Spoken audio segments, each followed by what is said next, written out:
Today we're going to discuss the upcoming UN Climate Summit in Paris on November 29th. This marks the 21st yearly session for the United Nations Climate Summit. And to discuss what's going to be going on in Paris and what we can hope to get out of this summit, let's look at their crowning achievement first and what they've accomplished. Their big achievement, the crown jewel, is the Kyoto Protocol, which was created in 1997. That was an agreement where the leading world emitters of carbon dioxide actually came together and agreed that they were all going to lower their emissions to previous standards. So, voila, problem solved. What else do we need to know? The problem is that this deal actually wasn't ratified until 2005, and even then, countries that raised their emissions weren't penalized or sanctioned as agreed upon in the accord. So that means that carbon emissions just continue to rise without any checks or balances. A lot of people were upset as global temperatures actually continue to rise along with emissions, and not a lot of accountability, if any, was even doled out. That brings us to Paris and what's going to be the largest climate change protest on record. Hundreds of thousands of people are promising to take to the streets to disrupt the talks and basically make their voices heard.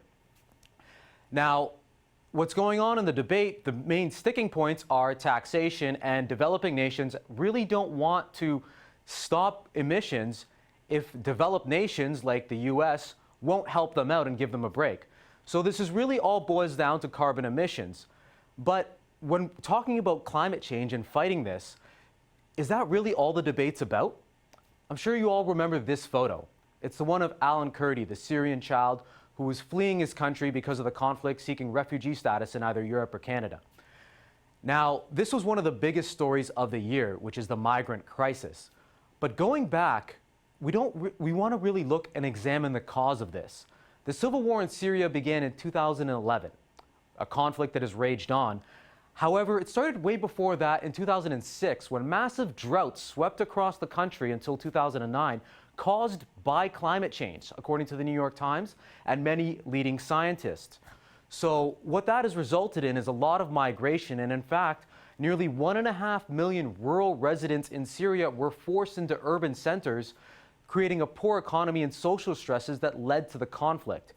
Now, this is merely an aberration, as Vice President John Kerry will tell you.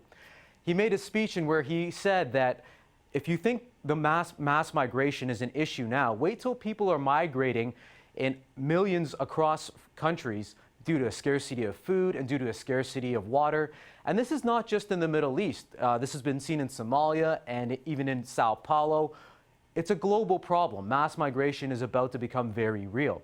So what we need to do is really re-examine the discussion and what is being said. So instead of politicians bickering about whether or not we're going to reduce our carbon emissions by 2025 or 2030 to previous levels, it's really a change in culture and a change in attitude, and something that we need to look beyond the scope of carbon emissions. Hopefully politicians, when they come together, can agree on that. Fortunately, they don't have the best history of getting along. That being said, 196 countries are coming together from November 29th to December 11th to discuss what could be the future of our planet and what it all means to us. Hopefully they can look past the scope of simple denial and they can move on to something substantial and create an accord that they can actually follow and help reduce emissions and fight climate change for a better future. Thank you for listening. Until next time.